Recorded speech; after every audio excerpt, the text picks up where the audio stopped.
I never expected New Year's dinner to end with me standing outside in the freezing cold, my father's voice echoing in my ears. 35 years old and still renting an apartment. What a failure. The laughter of relatives cut deeper than any blade. What none of them knew was that I had been secretly paying for the very car my father bragged about every holiday. That night, shame burned into something sharper. I decided I would stop funding his pride. And when the engine finally failed in front of everyone, so did the mask he had worn for years. I grew up believing one truth so deeply that it was carved into my bones. Family is everything. My parents repeated it like a prayer. My father would say, "No one else will ever stand by you the way family does." And so I carried that belief into adulthood, shaping my decisions, my sacrifices, even the way I defined my worth. That belief is why I answered the phone at 2 a.m. every time it rang. My father's voice would tremble with urgency, though the emergencies were rarely real. Sometimes he needed money to cover a bill he'd forgotten. Other nights it was my mother calling, crying about how my father had been drinking again, begging me to drive over and calm him down. I'd pull myself out of bed, drive through the night, and arrive at their house with cash in one hand and comfort in the other. I told myself this was love. That loyalty meant showing up, no matter the cost. But loyalty has a way of turning into chains. I started to notice the exhaustion showing on my face in the bathroom mirror at work. I'd calculate how much I could have saved if I hadn't been constantly bailing them out. Still, I never allowed myself to complain. Whenever I hesitated, my father's voice came back, "Family is everything." And I wanted to believe him. The cracks began to widen the night I stumbled onto their family group chat. It was supposed to be a simple evening, scrolling through my phone, checking messages before bed. But there it was, my name appearing in screenshots I wasn't supposed to see. They had created a separate group without me, a place where my father, my mother, and even my younger brother laughed at my choices. "She's almost 40 and still renting. Pathetic. Always so dramatic. Always playing the victim. If she just stopped wasting money, maybe she'd have something to show." I stared at the words until the letters blurred. It wasn't strangers mocking me. It was the very people who had shaped my life. That night, something inside me cracked open. My phone buzzed again, and this time it was a private message from my mother. Just 6 words. "Don't let your father know you saw that." That warning stung more than the insults. She wasn't defending me, she was protecting him. I tell you this now, and I need you to ask yourself, have you ever been ridiculed by the very people you sacrificed everything for?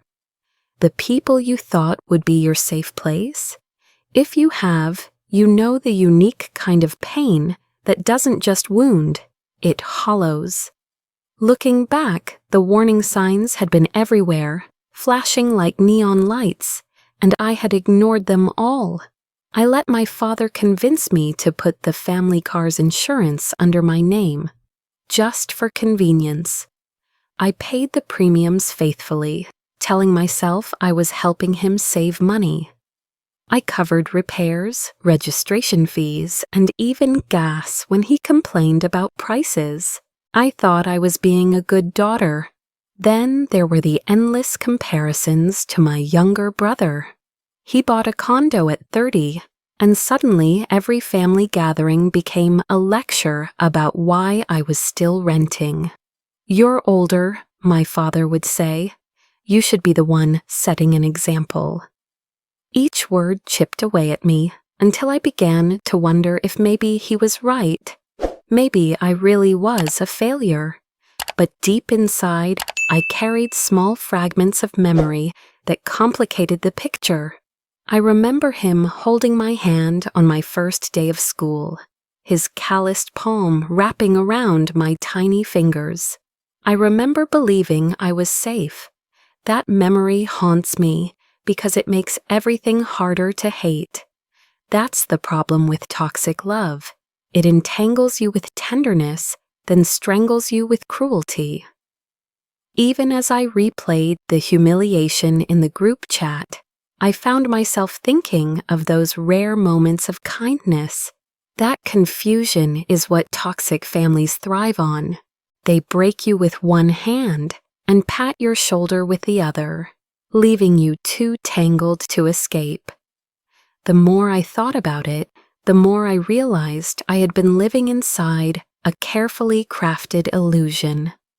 The illusion that my sacrifices mattered, that if I just gave a little more, they'd finally see me, finally respect me. But the truth stared back at me from that glowing phone screen. They never would. I kept hearing my father's voice in my head. Family is everything. But what happens when family becomes the very reason you're breaking apart? I tried to tell myself it was just words, just a private conversation that didn't matter. But words matter. Words reveal the truth when people think you're not listening. That night, lying in the dark, phone clutched in my hand, I realized that everything I believed might have been a lie. And yet, despite that crushing revelation, I still held on to one thread of hope. That maybe, deep down, I still had value in their eyes, that maybe they could see me for who I really was.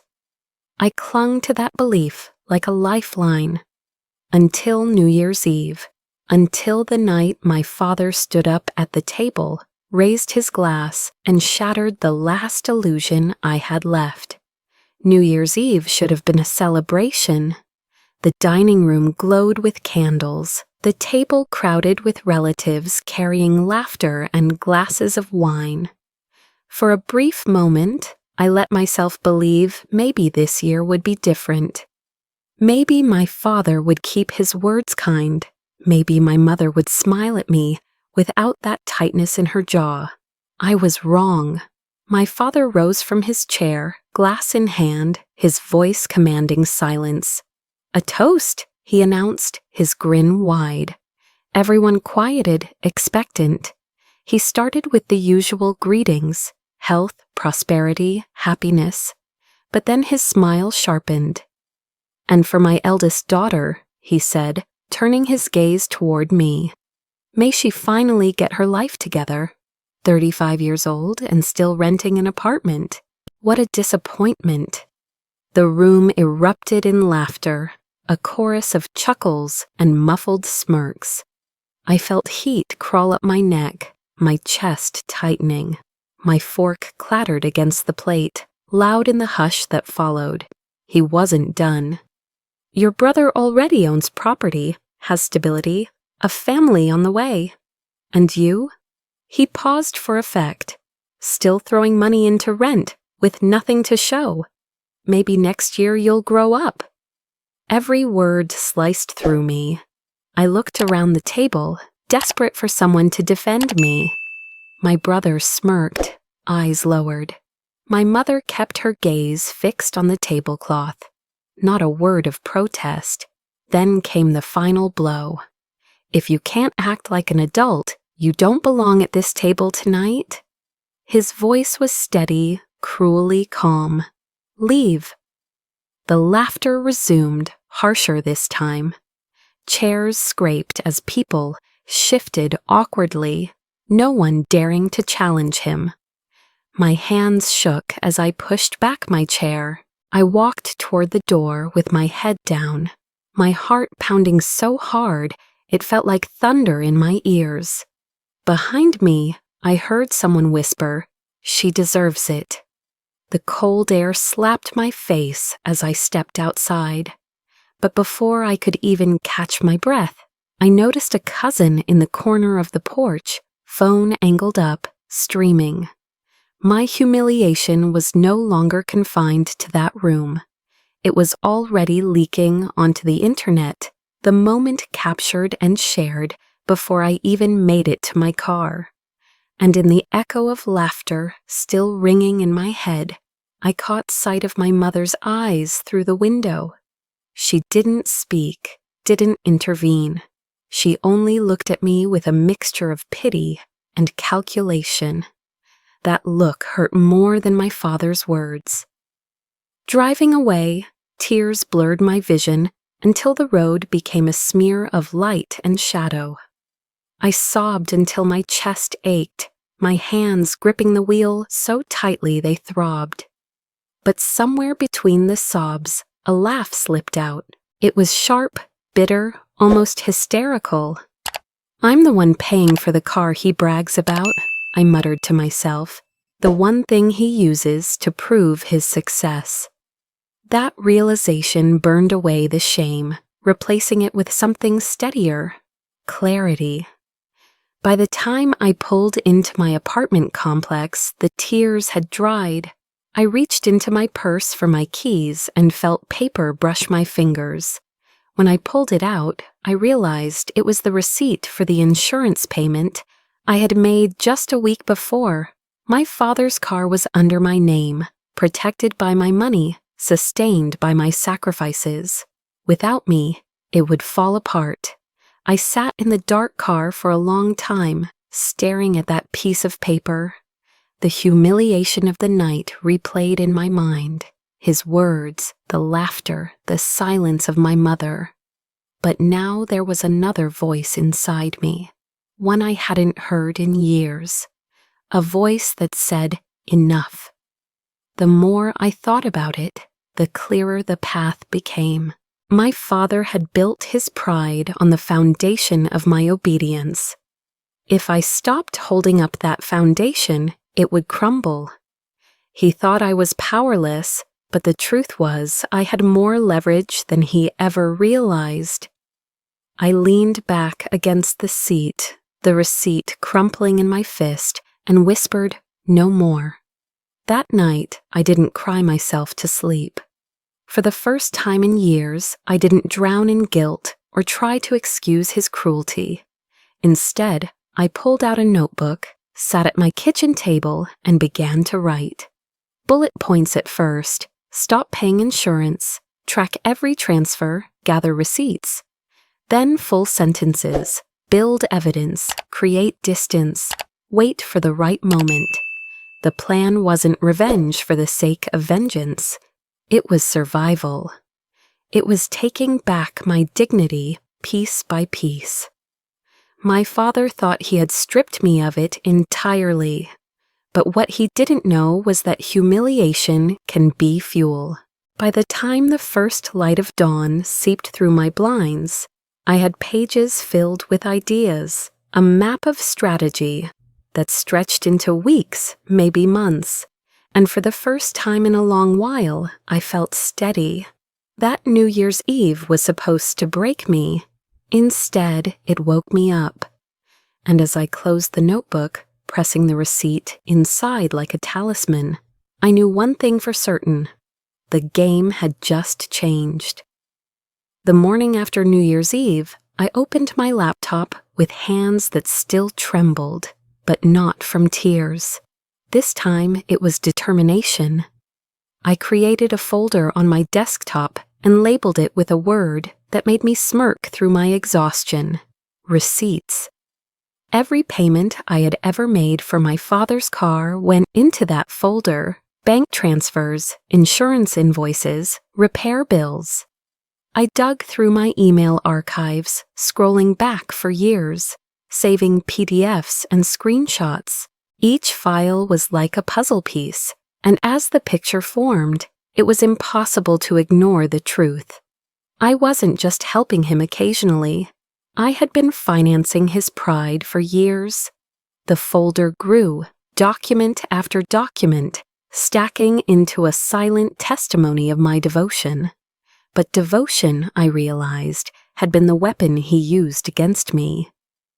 Halfway through my search, I found something that made my stomach twist. A credit account opened under my name, one I had never applied for. Transactions stretched back months. It wasn't just insurance. He had been borrowing money in my name. Quietly, silently, building debt that could have destroyed my credit if left unchecked. I stared at the screen, rage bubbling up, but beneath it was disbelief. How many nights had I answered his calls, thinking I was saving him, when all along he had been dragging me deeper into his lies? I printed the documents, laid them out across my kitchen table like a crime board. My heart pounded with every page I added. And then came the second twist, one I could never have braced for. My aunt, my mother's sister, called that afternoon. She had seen the live stream of my humiliation and whispered into the phone, "Sarah, there's something you need to know. Your father changed the will. He took you out of it last year." The words hollowed me out. I had never expected wealth or inheritance, but I had believed that blood meant something. To erase me so completely, on paper, in public, in spirit, was to declare me disposable. I pressed my forehead against the cool wall, gripping the phone so tightly my knuckles ached. "Why?" I whispered. Her sigh carried years of tiredness. "Because you don't play by his rules. He can't control you the way he wants." I wanted to scream, to smash the phone, but instead I sat down at my table, surrounded by papers, and felt the weight of it all press down. For a moment, I thought I might collapse under it. And then, clarity came again. I wasn't just exploited, I had been erased. And if that was the game he wanted to play, then I would stop playing by his rules too. It turns out I wasn't just exploited, I had been erased from my own family. But even as the rage surged, I knew I couldn't fight this war alone. That night, I began reaching out. I booked an appointment with a lawyer first, sliding the folder of receipts across his desk. His eyebrows lifted as he skimmed the documents. "He's in violation of multiple statutes," he said flatly. "If you want to pursue this legally, you have a strong case." The words were oxygen. For once, I wasn't imagining things. I wasn't overreacting. Next came a financial advisor who helped me untangle the mess of accounts, debts, and obligations tied to my name. Each thread we pulled revealed just how entangled my father had made me. But the advisor's calm, methodical approach grounded me.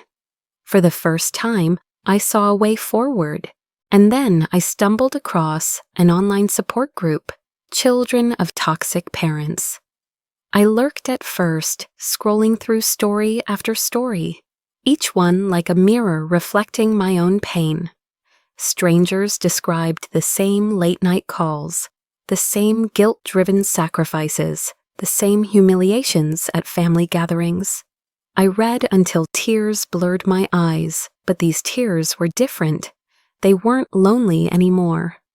One night, I typed my own story, hesitating before hitting post. Within hours, responses poured in. Dozens, then hundreds people saying, "I've been there. You're not crazy. You're not alone." I leaned back from the screen, my chest tight but lighter than it had felt in years.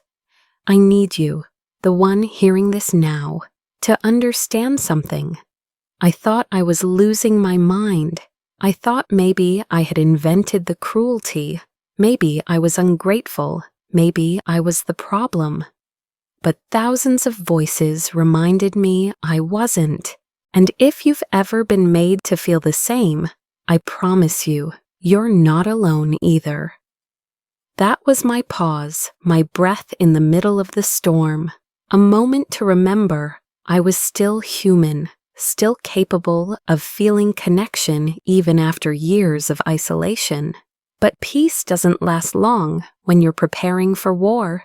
With the lawyer, the advisor, my aunt, and an online army of survivors behind me, I realized I wasn't standing alone anymore. I had allies, and with allies, even the most toxic empire can be brought down. That night, I closed my laptop, slid the folder of receipts into a locked drawer, and stared out my window at the city lights. For years, I had been the dutiful daughter, the silent provider, the scapegoat. That version of me had been erased. Now I was something else, something my father would never see coming. With my allies beside me, I knew the board was set. The game had begun. And this time, I wasn't playing to lose.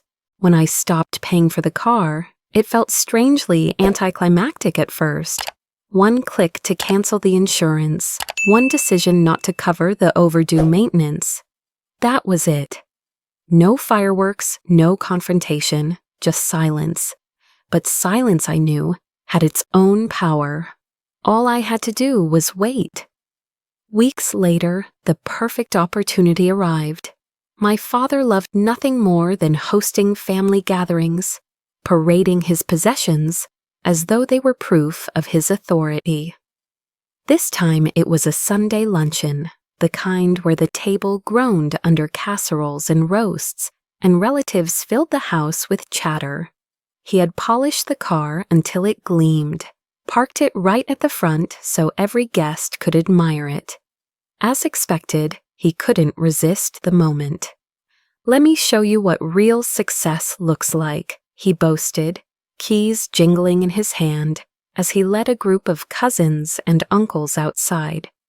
His chest puffed as though he were presenting a trophy. I followed quietly, my heart pounding. The engine roared at first, then sputtered. He pressed the gas again, forcing a laugh, but the sound that came was rough, uneven. A cough, a gasp, then nothing. The car gave one final shudder before falling completely silent. The crowd shifted awkwardly. My father cursed, tried again, sweat forming at his temples. Still nothing. The proudest symbol of his dominance sat dead at the curb.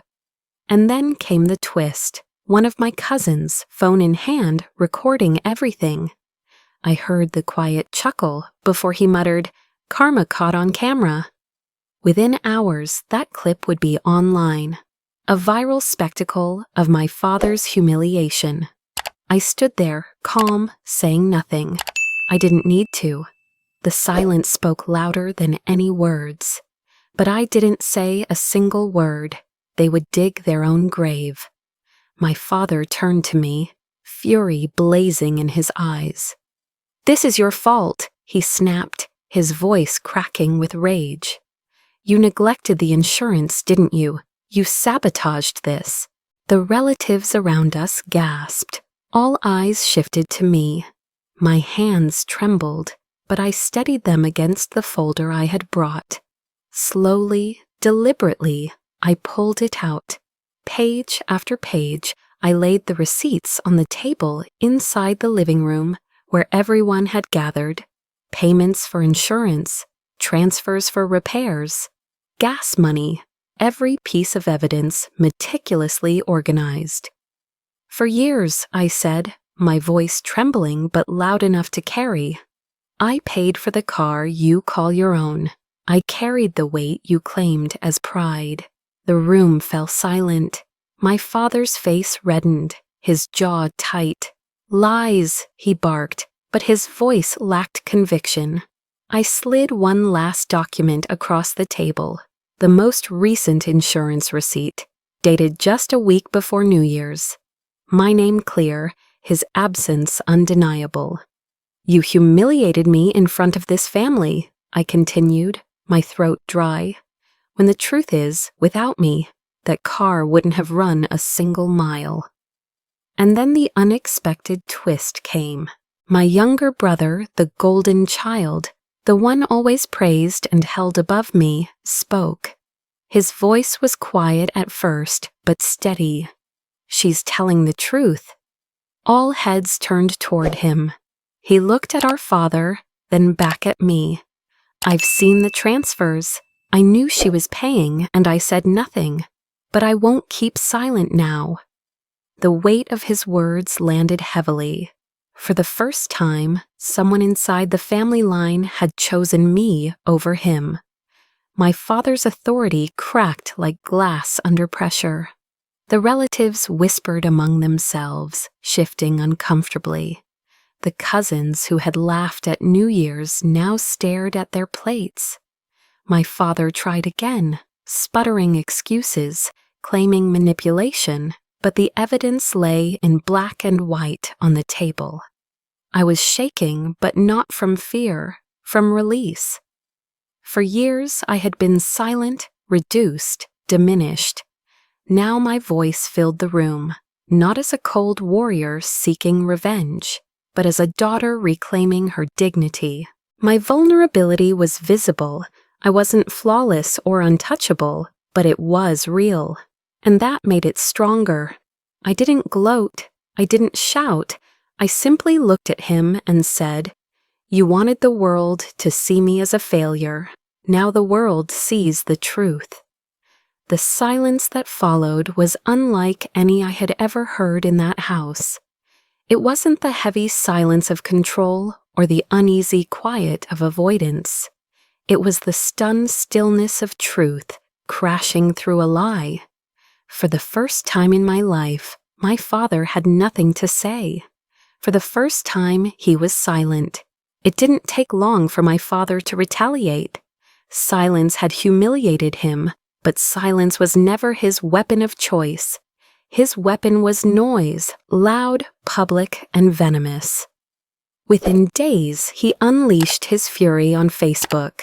A long post, written in dramatic tones, appeared on his profile.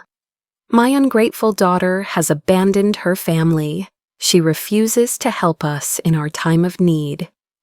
After all we sacrificed, this is how she repays us, by shaming me in front of everyone. Children today have no respect." The comments came quickly. Old friends offered sympathy. Distant relatives chimed in with words like shameful and selfish. For a moment, I felt the familiar weight of guilt pressing down. The fear that maybe, just maybe, he could still control the narrative. But then the twist came. Among the sea of blind support, one voice cut through like lightning. A man I hadn't seen since childhood, one of my father's longtime friends, wrote publicly, "Respectfully, that's not the truth. Sarah has been paying for your car for years. Every insurance bill, every repair, we all know it. If anything, you owe her." The thread erupted. Dozens of replies flooded in, not defending my father, but demanding answers. "Is this true? Why would you hide that? So the car you flaunted wasn't even yours." I watched the shift in real time. What was meant to be a smear campaign backfired spectacularly. His attempt to paint me as ungrateful only highlighted his own deception. And though part of me hurt, because a daughter should never need to be defended against her own father, another part felt an unfamiliar lightness, vindication. The comments multiplied, screenshots spread. The same internet that had once mocked me for being thrown out of dinner now turned against him. Strangers messaged me privately, "Stay strong, you're not the problem." For the first time, I realized I didn't have to keep defending myself. The truth was defending me. I should have felt triumphant, and in some ways I did. But victory carried its own sting. Because behind the noise of public humiliation was the quiet ache of knowing my father had willingly sacrificed my reputation to protect his own pride. Nung chin lu kai, toi fat hien bi mat jen toin hat. While combing through financial records with my advisor, a new pattern emerged. Cash withdrawals, late-night ATM visits, unexplained debts stacking one after another. It didn't add up until a relative, emboldened by the public fallout, called me with trembling honesty. "Sarah," she said, "your father's been gambling for years. Cards, bets, even underground games. He's lost more than he'll ever admit." My heart sank as the puzzle clicked into place. That's why he drained me. That's why he hid behind my name.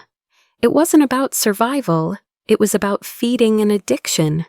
And worse, he had pawned family heirlooms, borrowed money from cousins, even mortgaged parts of the house, without telling my mother. The revelation spread quickly through whispers and phone calls. Relatives who had once defended him now came forward with their own stories.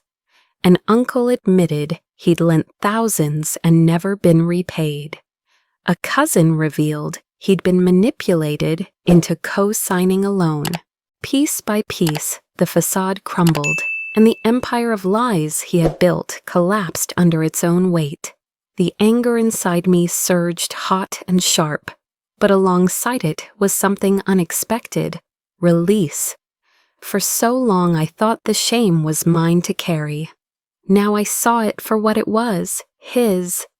I want to pause here and tell you something directly. I used to think if he just gave me one genuine hug, one moment of recognition, I would forgive everything. I waited decades for that moment. But hearing the truth, seeing the wreckage of his deceit, I realized I no longer needed it. I didn't need his hug, his approval, or his validation. The emptiness he left could never be filled by him anyway. That was my moment of catharsis. The anger transformed into clarity, the grief into freedom. The family that had once mocked me now sat in stunned silence as truth after truth emerged. My father tried to spin excuses. I was under pressure. It was for the family. But no one believed him anymore. His voice, once the loudest in every room, now sounded hollow. And me? I didn't shout. I didn't gloat. I simply stood tall, letting the evidence and the voices of others carry what I no longer had to. My silence this time wasn't submission, it was power. When every secret had been dragged into the light, there was nothing left for him to weaponize. No lies to shield himself, no illusions to hide behind. When all the secrets were revealed, it was just me and a new life. The morning after the final revelations, I sat with my phone in my hand and stared at the screen. His name blinked across missed calls, dozens of them, all unanswered. I had blocked relatives before, distanced myself from toxic friends, but never him. Not my father. Yet the decision was strangely simple now. My thumb hovered for just a second, then pressed block. The silence that followed wasn't empty, it was sacred. For the first time, I wasn't waiting for his demands to interrupt my day, or his insults to poison my night. The quiet was freedom. A week later, an envelope slid under my apartment door. No return address, but the handwriting was unmistakable. Sharp strokes, letters that seemed to carry weight. Inside was a letter, pages long, written in his voice. He apologized, though even his apologies were tangled with blame. "I only wanted the best for you. If I pushed too hard, it was because you needed it. Family is complicated, Sarah. Don't turn your back on blood." I read it once, then again. For a moment, a younger version of me, the little girl clutching his hand on the first day of school, wanted to believe him, wanted to believe he was capable of change. But the woman I had become recognized the manipulation between the lines. It wasn't an apology. It was another trap.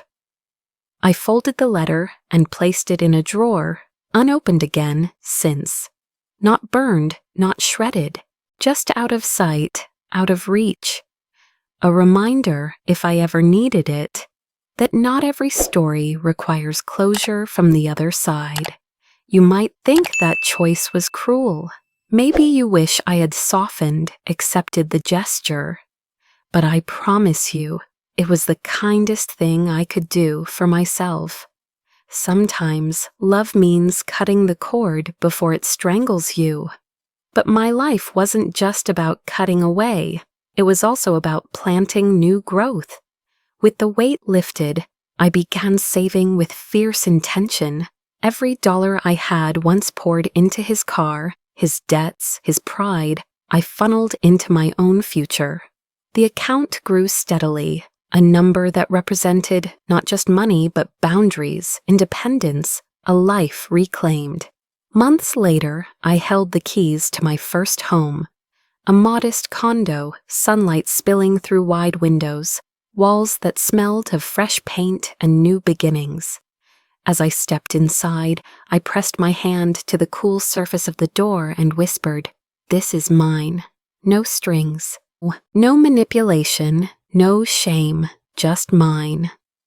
The first thing I did was plan a housewarming, not for family who had torn me down, but for friends who had lifted me up, colleagues who had defended me, neighbors who had offered kindness, even strangers from the online support group who had become companions in survival. That night, laughter filled my home. Real laughter, not the cruel kind that had haunted me. People toasted to my strength, to fresh starts, to the future. I looked around the room and realized I wasn't just surviving. I was building a chosen family, one I could trust, one that didn't demand my sacrifice to validate their pride. And then came the final twist. A friend showed me a TikTok. A creator had picked up the viral clips of my humiliation, pieced them together with the story of my father's car, and narrated it anonymously. When family betrays you, sometimes karma needs a little help. The video had millions of views. The comments overflowed with people cheering for the unnamed daughter who had stood up for herself. I watched the clip, anonymous yet intimate, and tears welled up. I wasn't nameless, not to myself, not to the people who mattered, but to the world. I had become something larger, a symbol of resilience, proof that survival was possible. I set the phone down, walked to the window, and looked out over the city lights. For years, those lights had mocked me, each one a reminder of what I lacked. Now they shimmered like a promise of everything I still had ahead. If you've followed me this far, if you've felt the ache in my words, then you know this isn't just about revenge. It's about rebirth. It's about taking the ashes of humiliation and using them to plant something stronger. I turned back to my guests, raised my glass, and smiled. I didn't just survive, I said, voice steady, full. I thrived. I was reborn. And in that moment, surrounded by true family, I knew it was the truth. I didn't just survive. I thrived. I was reborn.